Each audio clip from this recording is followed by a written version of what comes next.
Yeah, put the camera on that side. That's my good side. Yeah. How do you do this? Oh my gosh. That is a really funny question. So, who are you? Nah, I'm good. Like, I gotta work with Jason Derulo. How do you do this? This is my first podcast. What? You have more podcasts in than me. I know, but this is my first time being on somebody else's podcast where I'm not in control. Not saying I want to be in control, but how do you, what do you do? Who are you? I mean, hi. Hi. You know what I mean. So basically, this is Mid Heroes Journey, the podcast. What is it? Mid Heroes Journey. Mid Heroes Journey. Okay. Yeah. Journey. Mid Heroes Journey. Yeah. You ever heard of like the hero's journey? It's like kind of like a writing template for like story. No. It's kind of like the typical like, kind of like you saw like Disney Hercules, like. I actually never seen that. What? Yeah. That soundtrack though. Really? Yeah, like the movie is good, but it might be like tailored like for boys maybe.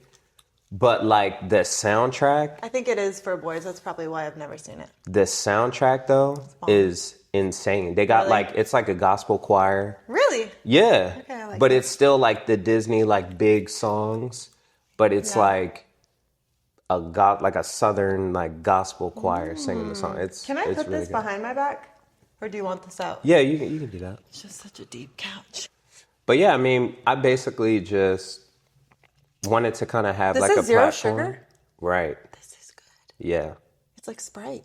Wow. What do you usually drink?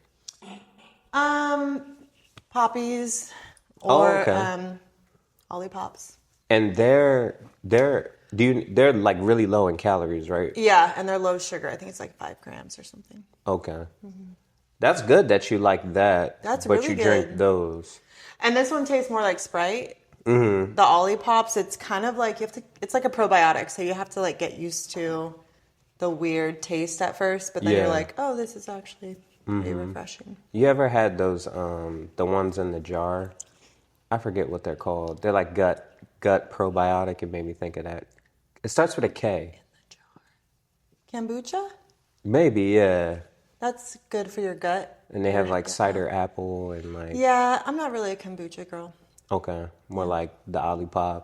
Yeah. Yeah. If I want like a soda, like I'll go there. Anyways, go ahead. So, you recently started up a podcast. Yeah. Right? Yeah. We've known each other for years now. Yeah. I know, like over 10 years? Almost. Yeah. It's But like probably 9. Yeah. Yeah. Crazy. Yeah. Yeah, time flies. I know. Yeah. You look so grown. Did I look younger when you first met me? No. Oh, okay. I think maybe it's just because you like cut your hair. I've seen different like stages of your life, so you know. Yeah. Yeah, but you do. You look good. To me, you look the same. I do? Yeah. Oh, that means a lot. You have different looks. Like you go with different styles. Yeah. But I feel like age-wise, like it doesn't feel like you've aged to me. Really? Yeah. No. Wow. Yeah. Mexican don't crack. Just kidding. So what's your ethnicity? French and Mexican. Oh, okay. And is that like 50-50 or? My dad's Mexican. I think he has like a little bit of Irish in him. I don't really claim that part though. Okay. Why not? I don't know. Okay. I don't know. Not that I have anything against Irish people. Yeah. I like their cheese, like Dubliner cheese is really good. Okay. I didn't know that they like had like a cheese. I don't know well, actually. But if it's Dublin, I would think. Yeah, have you had Dubliner cheese? No, I've never heard of it. I guess it's like some sort of like cheddar, like a mild cheddar or something. Okay. It's really good. You like cooking, chefing. When did you start like getting into it? I don't think I got into it until after I broke up with my ex. Mm-hmm. And I kind of started I've always known how to cook. And I used to cook for my ex-boyfriend, and it was like pretty good, but I wasn't like as good as I am now. Okay. So I don't know, just in the last maybe like 5 years, I've really been learning new recipes and throwing stuff together. And yeah. Now, not a lot of people can say in their lives that they packed up and chased their dream. Yeah. Right? Mm-hmm. Which is something that you've done. Yeah. What were the struggle meals like? Like, oh my gosh. That is a really funny question. Okay, so for a period of my life, living in Hollywood, spending all my money on my rent, because my very first apartment was in Hollywood on Highland and Franklin, right across the street from Hollywood Bowl. oh wow. And I lived with my best friend. I think I paid I don't even know how much I paid. Maybe sometimes I didn't even pay because they're like, oh, you can just live here. But, just being the struggle bus.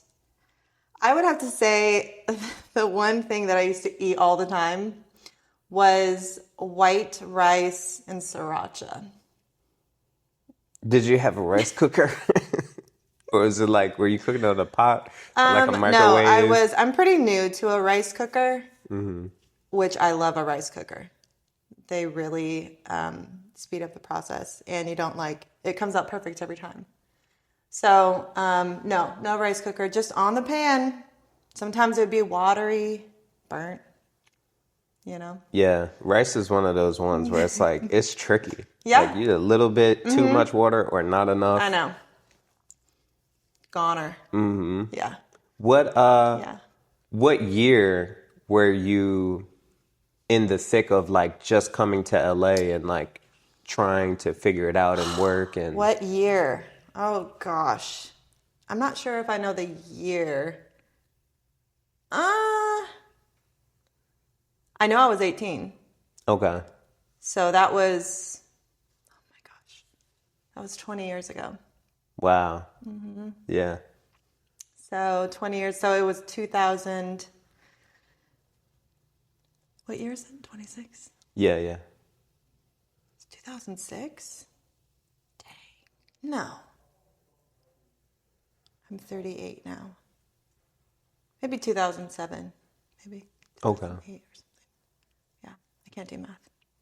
And what do you think was your biggest motivation in when you first decided to come to LA and specifically you were first into music, right?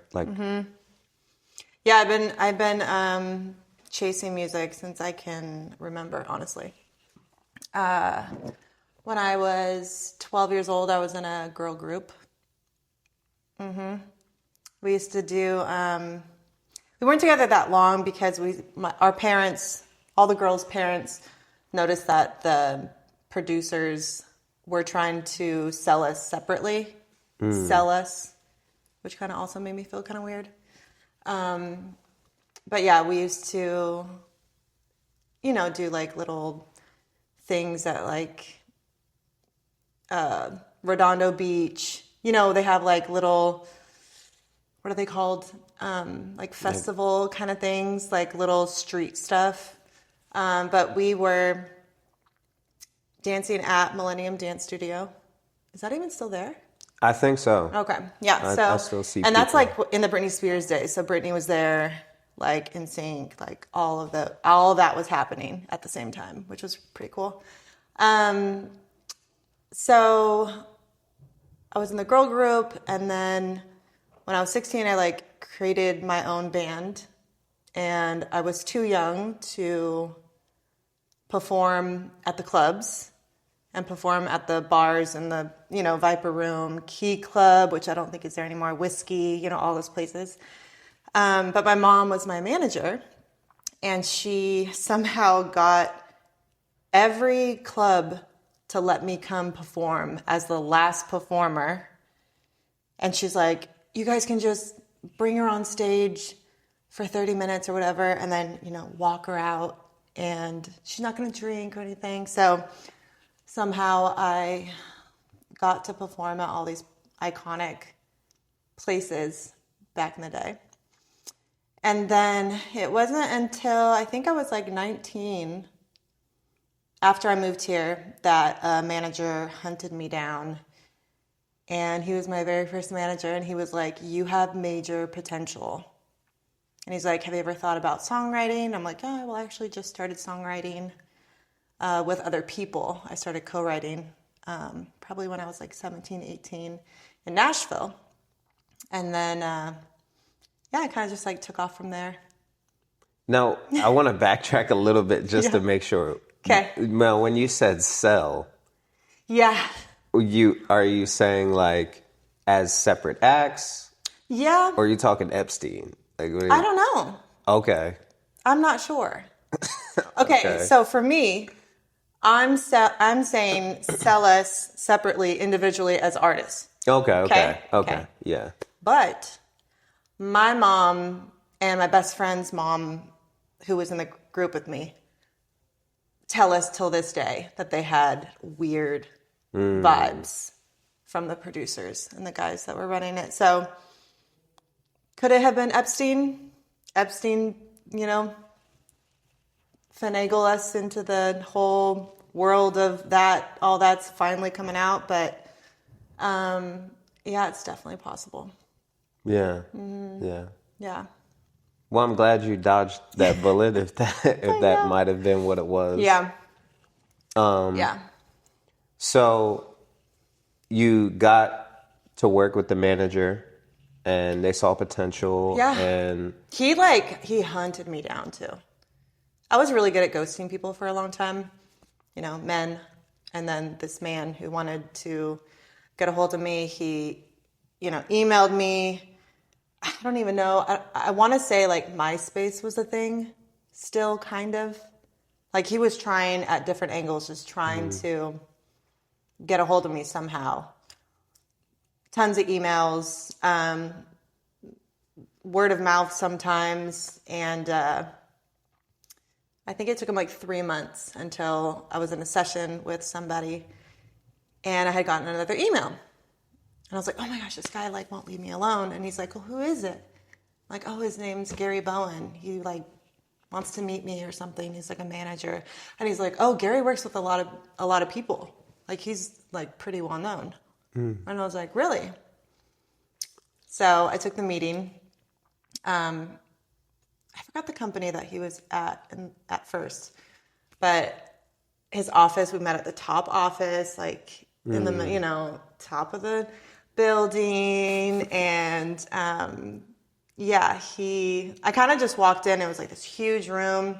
I remember this like sectional couch and like just windows everywhere. And I kind of walk in and I was kind of like, I don't want to say haughty, but I kind of had a little attitude, back in the day. So I like sit down and I'm like, so who are you? And he's like laughing and he was like, I knew just from like what I've heard, like I knew this would be your attitude. Like this is so typical. So he wanted to work together. No contract at first, and we just totally hit it off. So I just worked with him for, I think it was like 4 or 5 years. Nice. Yeah. Nice. Yeah. And how did you feel in comparison to doing some of the shows that you had done to like getting your first writing placement or oh my gosh, like your first moment of like, wait, this writing stuff like can work. Like people are. Yeah. I mean, it's completely different. It's like going from playing my guitar and playing the piano for like a little crowd to being in rooms with, all these different artists. And it's just a totally different world. It's a totally different world being in the rooms and writing and performing So I can't really, I don't know. They're just so different. And how did you feel like, how did you feel like career-wise it felt for you? Like, were you were you like starving for placements at points, or how did you kind of see your trajectory going once you moved here and once you started meeting and writing? And Can you ask that one more time? how did you see your trajectory once you started being in rooms and writing in LA and things like that? Were you still performing? Were you just focused on writing and potentially getting placements? Yeah, so my manager at the time, I don't want to say he had a problem with me doing both, but he would kind of tell me, you know, can I talk to you real quick? And he's like, I know like you love to perform and you're just like, you're really good at it. And you know, you have a wonderful voice. He's like, when you go in these sessions, try not to tell them that you're an artist. So he kind of like made me, and I love him till this day, but he kind of like, he made me choose. So I chose writing. And yeah, so I kind of just like, I just kind of fell into the writing world and like left the artist behind. Mm. Yeah. And you've like written and been a part of big artist songs. Yeah, like, I guess I have, yeah. What was that like? Like when, you know, because I feel like you got the type of songs where like you were at the mall and like you heard, you know, your friends put on the radio and it's like you. Yeah. You know? Yeah. Yeah, I mean, it was a cool experience. I think the first song that was like kind of like a big cut for me, because I had like little cuts, I think it was BB Rexa and Nicki Minaj. And I'm pretty sure I met BB at a writing camp, I think. I don't know if it was through Trey Campbell, but yeah, I met her at a writing camp. We just totally clicked. And I remember at the camp specifically, I hate to like name names, but that's what we're here for. So in this camp for BB, I remember there was like Monsters and Strangers. Lindy Robbins was there. Trey was there. I was there. Some other people were there, but BB, we all were in, you know, different rooms. And I don't know if this was Westlake or wherever we were. So BB comes into my room and she's like, can you come with me? Can you come in this other room with me? And I was like, yeah, like whatever you want. Like we were like, we just gelled, right? Like friends. So I go into the Monsters and Strangers and Lindy's room, okay? And they were working on, gosh, I wish I remember the song. They're working on a song, I believe that made it on her album, maybe a single, I don't know.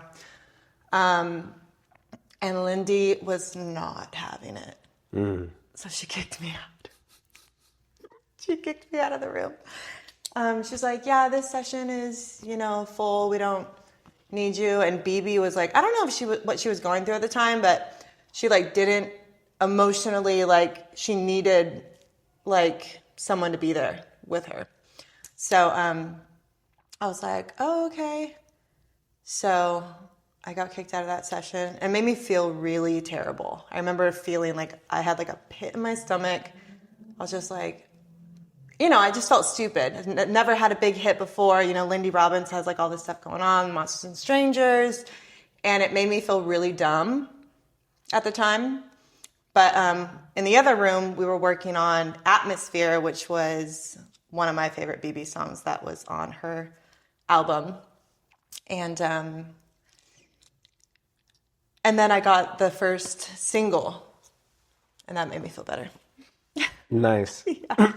That's definitely. I was like, okay, you want to kick me out of your room? But I mean, it wasn't No Broken Hearts. It wasn't like a huge single. I feel like BB kind of broke right after that. So I feel like my song was kind of the setup. Mm-hmm. Yeah. And isn't it crazy how, like, when you're here and you're working here and you're connected here, one, how small it is, but two, like, the success, whoever it finds, majority of the time, you're Yeah. like, I've been knowing them. Yeah. Like, I know the person who's now doing so and so. It's like we're know. cooking up. I Yeah. know. Yeah, and it had me thinking too, that what you just said has me thinking, when I was working with Circuit and, he was dating Ava Max way before Ava Max was Ava Max. Okay.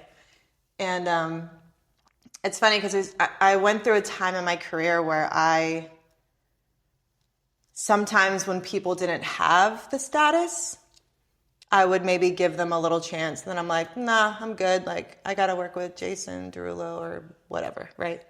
So Ava Max was one of those people. So I worked with her a couple times. We became friends.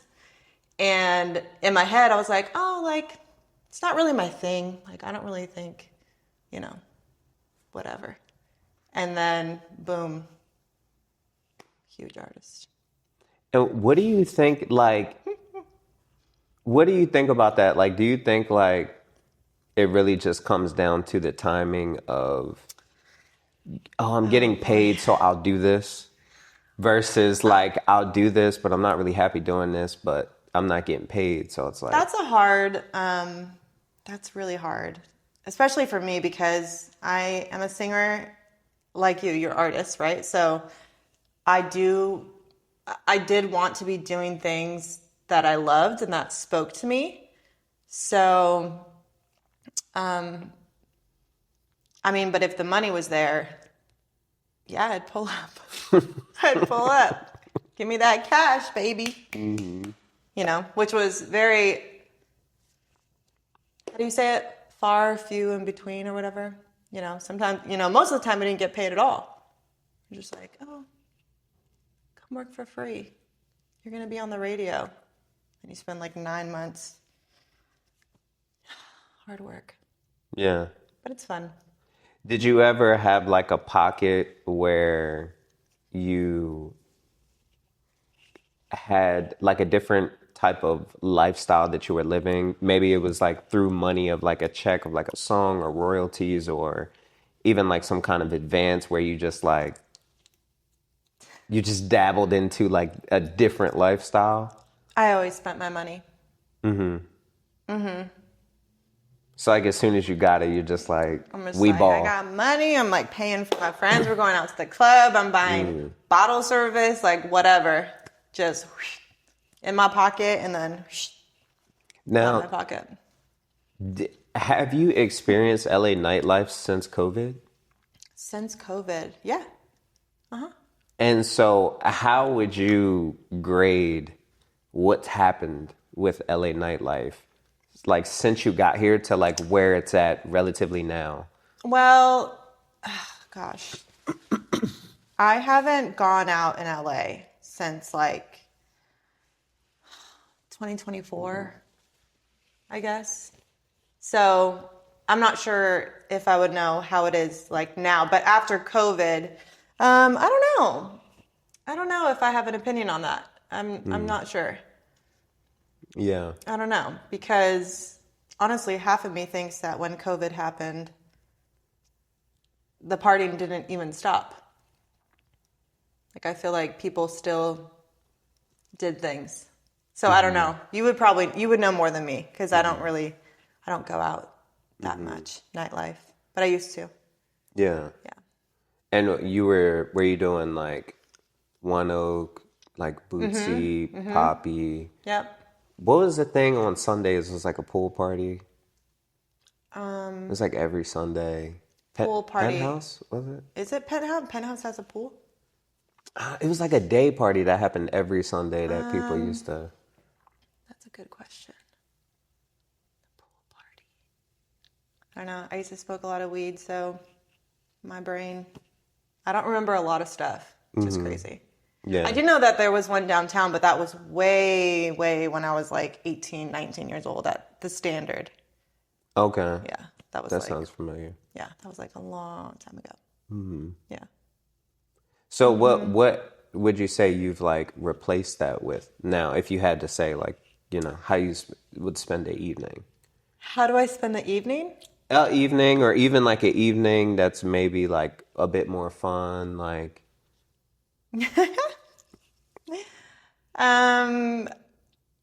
Fun for me now is make a gourmet, gorgeous meal, have an everything shower, and be in bed by 7:30. An everything shower. Yeah. What's that? Everything shower. I guess it's more of a girl thing. Oh, okay. Wash your hair mask, shave, scrub. I mean, you're just in there for like hours, just like everything shower. You're just like, you come out pristine, perfectly polished. Mm-hmm. Mm-hmm. And then I get out and I do my face masks. I'm 38 years old, so I'm an old lady now. And so, like, musically, where are you at now? Creatively? Like, how do you like to spend your time? Yeah, so, well, I thought I was completely done with the industry. Because after the BB Rexa stuff, which I have some crazy stories about that. After working with her, then I started working with Becky G. I started working with Jason Derulo, which that also is a crazy story. And then I felt, and I don't want to say anything derogatory about the music industry because obviously it's all I've ever known and I do love it. I felt the darkness underneath everything. So it kind of started, not hitting my spirit the way that it used to. I think God was kind of like getting my attention like 5 years ago. And so I thought I was completely done with the industry. I moved away and I just wanted to get a normal job, live a normal life. I was like, I'm done writing music. I'm not going to do it anymore. I'm just going to be a normal person. And then I met this girl, Jazzy K, who is Australian. She's an Australian pop star, and she's so cute. We have the same exact birthday. Oh, nice. And I was actually down here filming an episode with Becky G's old manager, Sharon, and because she like loves Jesus now, and we just like totally connected. And I was like, will you be on my podcast? And she's like, oh my gosh, I would love that. So we just like this, we like sat on her couch and she was like, are you not working in the industry anymore? And I'm like, no, girl. And she's like, well, how hard is that? No. Because she's also Australian. So she's like, I have a friend in town. She's an Australian pop star that she's played all over the radio in Australia. They're starting to play her here at Kiss FM. And she wants to meet you and she wants to work with you. So something in my spirit told me to say yes, which I thought was insane. I was like, this is crazy. 'Cause typically I'd be like, no. And my publishers just completely stopped reaching out to me because I turned down anything they wanted me to do. I'm like, stop calling me. I'm not going to respond to your emails. Like, I'm not in the mood. Okay. So something in my spirit told me to say yes. So I meet with Jazzy the very next day and we just totally hit it off. I mean, it was like besties. Like, she ended up recording a few of my songs, which I think like 3 of them have come out already, 2 or 3 of them, and we have more on the way. And with working with Jazzy, I can't say too much about this because it's pretty top secret, but we are working on, how do I say this without getting myself in trouble? We're working on a movie. Oh, nice. Yeah. Nice. Yeah. So, and I'm so excited about this because just, you think you're done with the industry and you think you're done writing songs. You're like, nah. I like listen to songs from the past and I'm like, it's pretty good. But I'm just like, the spark is not there anymore. I'm not feeling like, I used to just write songs in the studio and just cry, right? And it had been a long time since that had happened. But working with Jazzy, I woke up one morning at like 6 a.m. and I was going to work with her again that day. But I was so tired. So I was like, I need to sleep more. But I had this like melody in my head. And it was just like one of those moments where you're like, if I don't get up right now, I'm going to lose this idea. But I was so tired. So I was like, oh, no, it's fine. So I try to go back to sleep. Then I'm like hearing lyrics with the melody. I'm hearing symphonies. And I'm like, I have to get up right now. This is crazy. So I wrote all this stuff down. I think I like peed. I have a video. I'm like peeing, but I'm like singing. I'm like half asleep. I'm like singing it on my phone. And I went to the studio that day. And as soon as she walks in, I'm like, wait, I think I wrote you a song that's like pretty magical. And she's like, really? So then I tell her how this song came about and how I'm like sleeping, but then I have this idea and it's like won't go away. And it just like, it like wasn't me. Do you understand? Like it was like not, I feel like I didn't write it, but I wrote it because it was like I was sleeping, right? So anyway, so I tell her this whole thing and she's like freaking out. Her dad's like freaking out. And yeah, she just tells me, she's like, I'm working on this movie. It's just like, what you just said is like insane. And then we just cried. We laid down the song. We finished it and I just like bawled my eyes out. And it was a moment for me to kind of sit and remember like who I am. And that when you have a passion for music, that just doesn't go away, right? It can for a little bit, but it's like literally who I am. So I'm excited. That sounds great. Yeah. And like, how would you say the numbers are of like when you feel inspired to write songs and you spending all this time writing songs versus like what comes out or what's even like good to you? Well, I don't know. If I start something and I leave it and I come back to it and I'm like, I'll just leave it as that. I won't like beat a dead horse and try to make it work now, like I used to. I used to rewrite songs like 3-4 times trying to, tweak lyrics and melodies and stuff. But I don't know. I'm really not writing too much, to be honest. I'm just, Jazzy, she recorded a bunch of my old records. Then we worked on stuff together. I have been writing at home a little bit, but not a lot. So I don't know. Would you say that there's like a common thread for songs that you have that got placed? A common thread. Well, I feel like people can tell the records that I'm on. Is that what you mean? Like you would say they almost have like your signature sound. Yeah. Okay. Mm-hmm. Yeah. Yeah.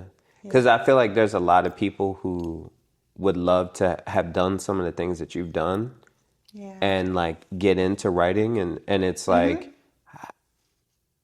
what are some things that they could look out for that they're like, I'm on the right path of getting placements, of finding. Yeah, I mean, you have to literally you either have to you need the sauce. You either got the sauce or you find the sauce. Okay? I think you either naturally just are crazy at what you do. I think what helps me a lot, as you know, I love to just run the track. hearing it for like the first time and just like throw melodies. I would say if someone was trying to, like, let's say they really want to be on a certain album or a certain artist, I would say really know that artist and like kind of how they, you know, their inflections and how they write. And then, I don't know, I honestly, I just kind of like go into them, like if Justin Bieber, for instance, I feel like I can channel Justin Bieber. Like I can put it in my head where I feel like when I'm recording, I hear my voice, but I hear his voice. Does that make sense? Does that make any sense? To me, it does. Okay, yeah. Yeah. So I don't know. I don't know how to answer that question. No, that I like that because there's a lot to having the sauce or finding it. Yes. And I think that's probably the biggest component is like, and the sauce can be different things. It could Totally. It could be a cadence. It could be Yep. a certain type of melodic structure, Yeah. or it could just be an energy, Totally. you know? Yeah. So I think that that's great. And then the channeling thing, I think is very interesting because a lot of people who especially are great will always tell their startup stories Yeah. of like, I was literally just going up and doing Kevin Hart. Yeah. And then Yeah. I realized that even though I was trying to do him and I was hearing him in my head, I developed my own Totally. sound. And people don't Because say he's I not, sound like him. Yeah, because they're not that person. So it comes off different to others. Yeah. Yeah. And I think Totally. a great example of that, which is I think is like very apparent, would be like Designer's Panda. Yeah. It's like you know, bro loves Future. You know what I'm saying? I haven't heard that song in so long. Totally. But there's no Totally. way he developed his own sound. Like Absolutely. At first we were like, oh, it sounds like Future, but now Yeah. you know Designer's voice if you hear it. Yeah, but it of started course. from him. Yeah. Channeling. Yeah. Yeah. Someone who he liked listening to. Mm-hmm.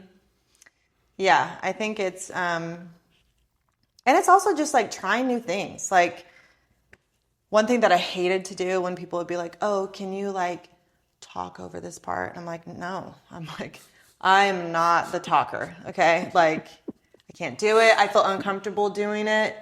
But just trying new things. For me, that one was not one that I like to try. But I don't know. Even like sometimes I'll even put, when I'm writing for other people, I would put my voice in a character.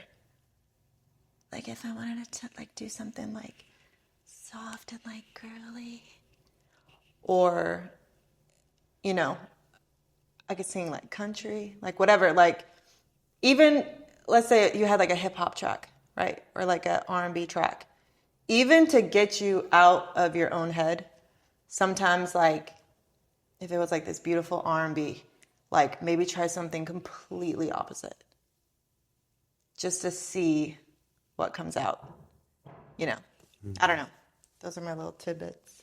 And back to what you were saying earlier, kind of like about the darkness, right? That you were kind of seeing underlying in the industry. Was it something that you think that the people who you were working with, who maybe are even in a position of power, are aware of? Are they aware of it? Mm-hmm. I think so, yeah. You think so? Yeah, I mean, I think that a lot of them are aware or involved. And then I do think there are people who are unaware. There's lots of people who just like, that's not real, or are you serious? But I'm like, yeah. I don't know. I have like discernment, so I'm like, my spirit never steers me wrong. So, and just like seeing things and being in situations myself and talking with people and, you know, other artists, and asking questions. I do think that there are people, there's good people. I think there's like people who are light in the industry, but I don't know, it's very dark. I mean, just look at it. Just look at the music videos. All the top music videos, or there's like a common theme of like satanic energy, which I am totally not for. So, yeah. And when you were like writing and like you were saying like kind of like getting BB and then it led to like the other things, what was that period in your life like, and what were those sessions like?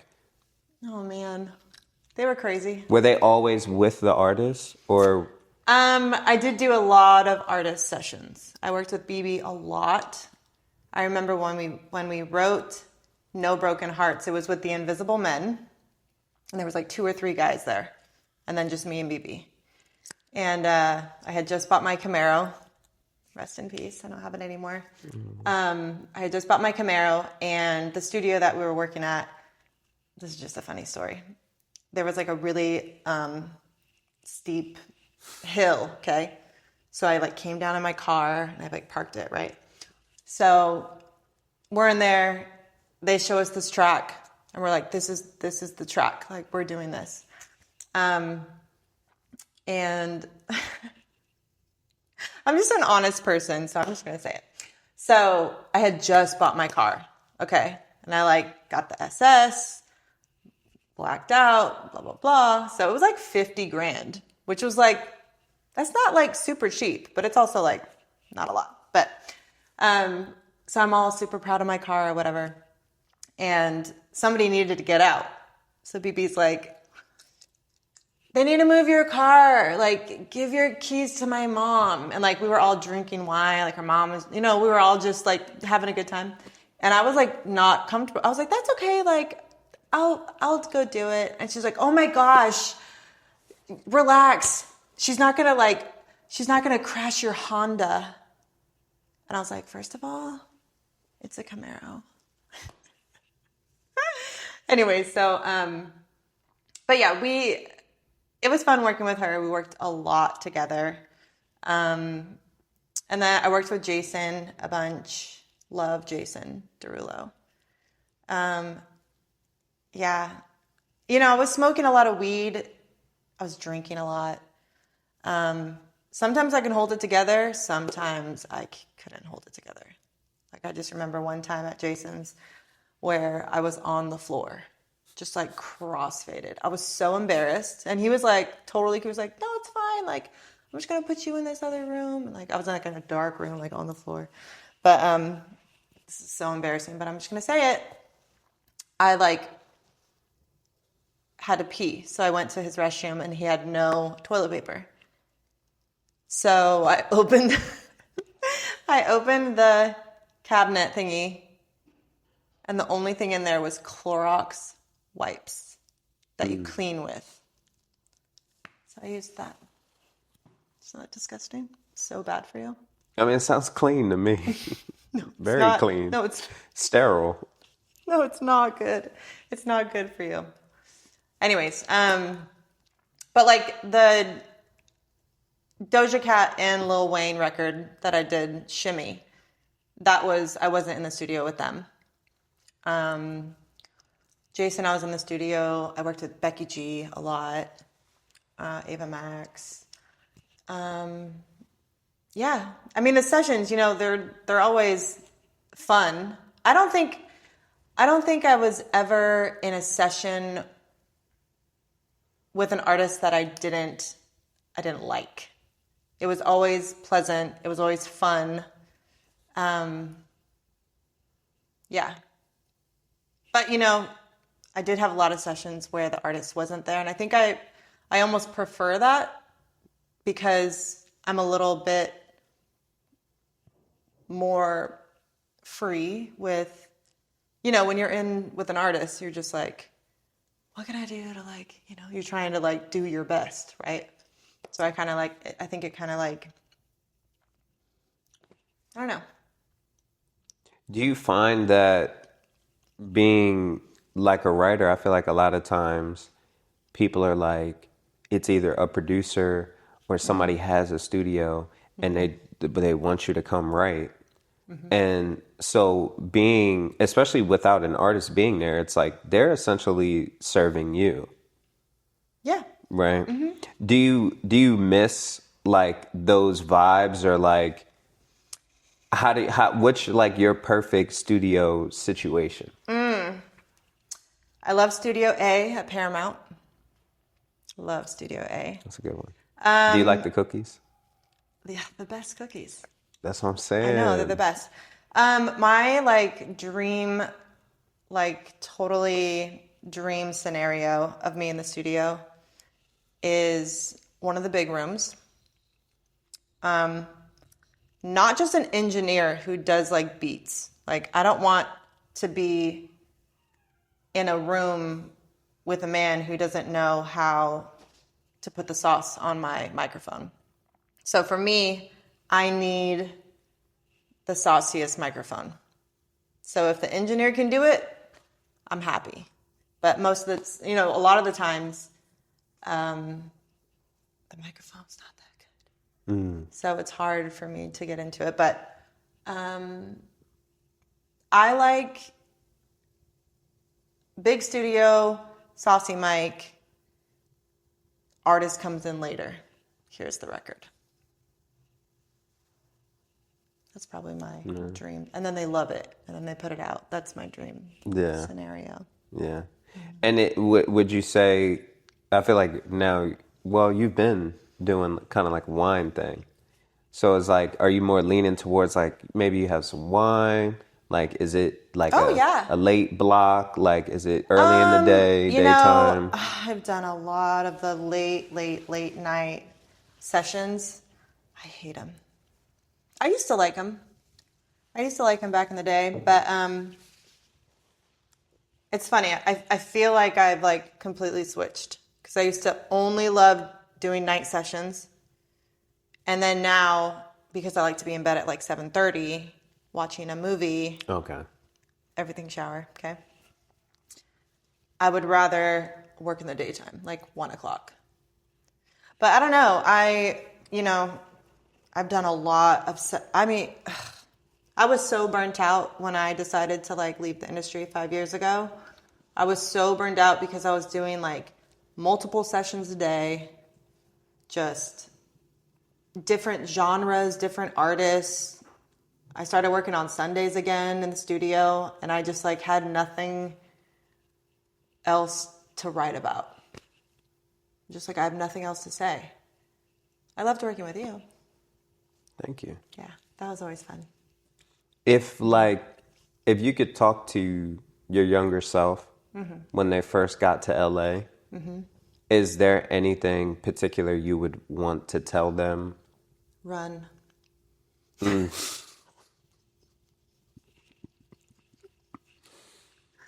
Don't do it. I would probably tell myself, don't walk the streets. Don't go out too much. Make sure you get enough sleep so you're fresh for the studio. I'd probably tell myself how genuinely talented she is, and to never question if she's good enough or not, I think. Yeah, that's good. Yeah. That's good. So I know you spoke a little bit about working with Jazzy, right? And some stuff that you have coming with there. And then I also know you have a podcast going. Yeah. How's that been? And is there anything else that you're currently cooking up? Well, I think I'm getting pretty close to having my home studio set up. I think the only thing I need is a good vocal chain, which my friend is going to give me because she has the best vocal chain. Have you ever met Vanya? No. You never worked with me and Vanya? Her sister Val, she has Her Way Studios. No, never. Okay. They're from Canada. She's coming home from Canada, I think, this month. and her mic setup is crazy. But so I do want to get back into writing music. I don't think I'm going to be pitching my music. I think I want to release some stuff. Nice. I think because I took a really long break, and I'm not like, oh, I'm going to release this stuff and I'm like trying to make it. You know what I mean? I'm not really like in that mindset anymore. It's more of, it's what I love. It's what I love to do, and it's my passion.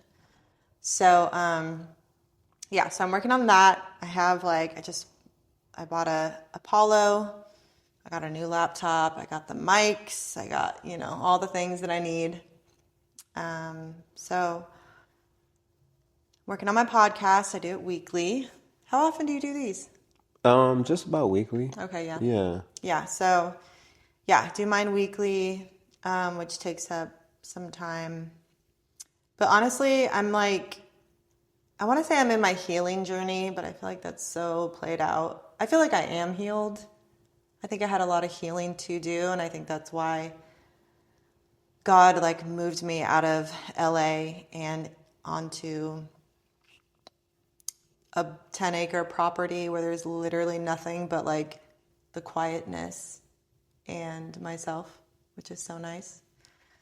So I don't know. Jazzy and I are working on the movie, working on her stuff.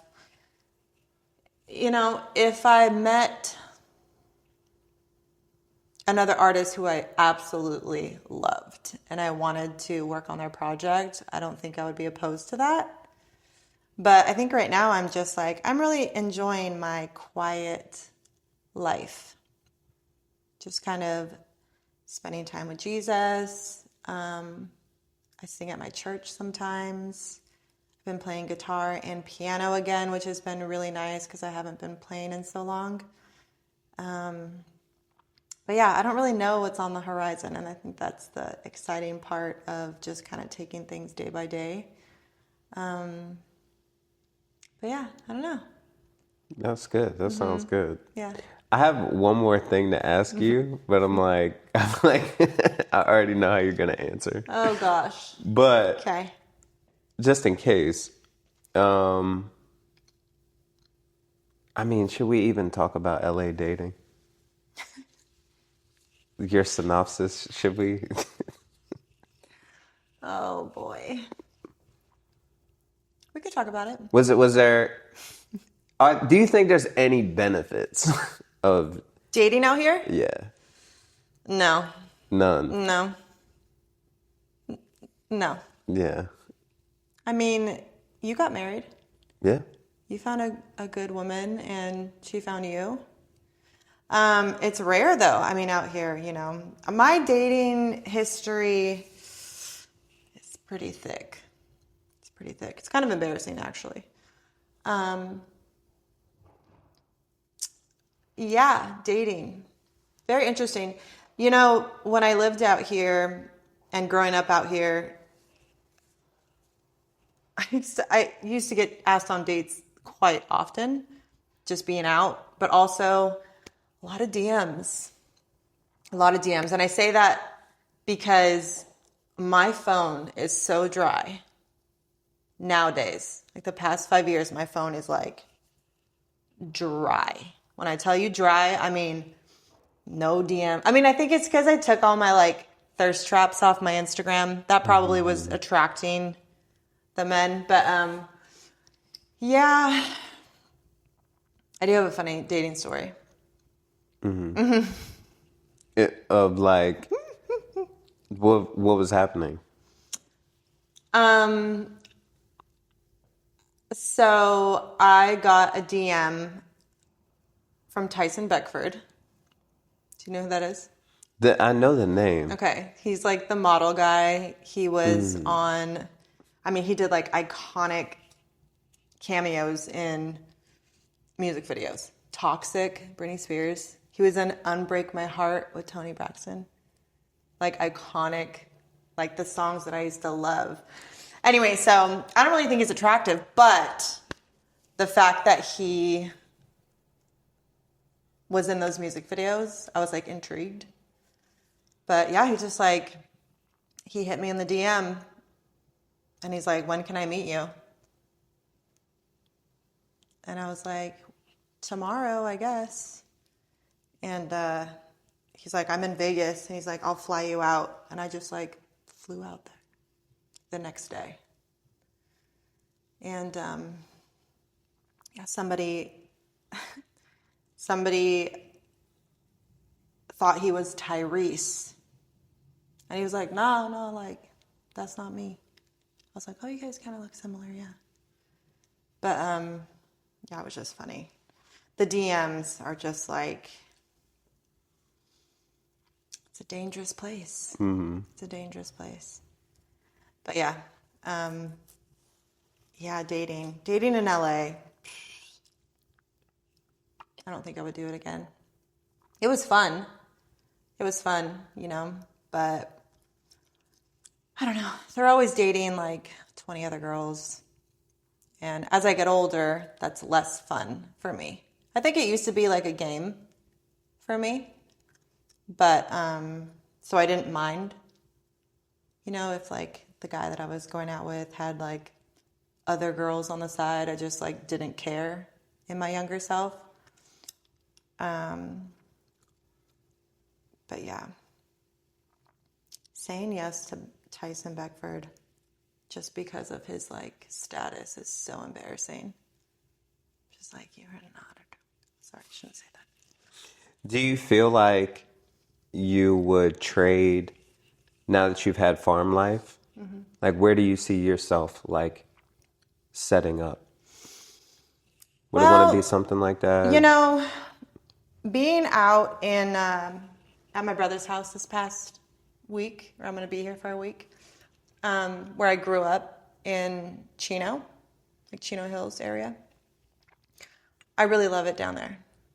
And I guess because it's very nostalgic to me, but I don't know. I don't see myself coming back to LA. I see myself coming towards LA, a little bit outside of LA, but I don't see myself settling down in Los Angeles at all. And I used to think that I couldn't live anywhere else. So I don't know. Part of me wants to like move to Nashville. Mm. And then I was thinking, maybe I want to live in Texas, but the weather's a little too crazy for me. But I don't know. I don't see myself settling down where I am now. It's too quiet, which I do like it, but there's no people, no dating, no attractive men, none. Which also I think God did that on purpose because I was dating too much out here. Yeah. So I don't know. Who knows? Maybe I'll live in Italy. Who knows? Yeah. Or Como. Or Aussie. I know. Have you been yet? Did you go but I'm there going yet? in January. Oh, nice. Yeah, I'm excited. Nice. I'm excited, but I'm not excited for the bugs. Because they're huge. Yeah. They got the wildlife in the down under. Yeah. Mm-hmm. I know. No. Yeah. Jazzy's actually getting married, and the wedding's in January, so I'll be out there for that. Nice. Yeah. Nice. Yeah. Well, thank you for coming. This was great. Yeah. Aw. Yeah.